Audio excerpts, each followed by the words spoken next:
So what's up mga idol, ayun magandang umaga at samahan niyo kami ngayon sa ating adventure. Manghuli tayong halimango, catch and cook natin, sabay natin sa ating Korean spicy noodles.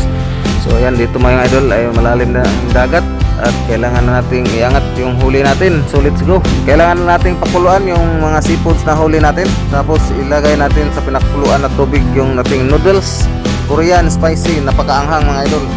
So kaya ba natin to? Let's go.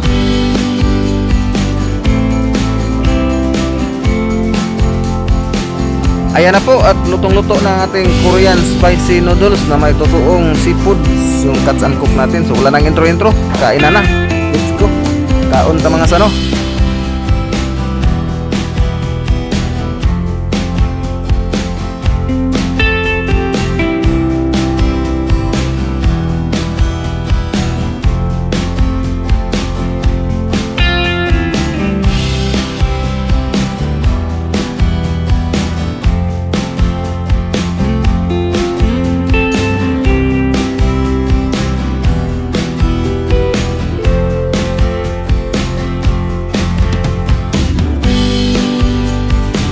Bago ka pa lang sa ating channel, do not forget to subscribe and hit the follow button. Thank you so much. See you next time.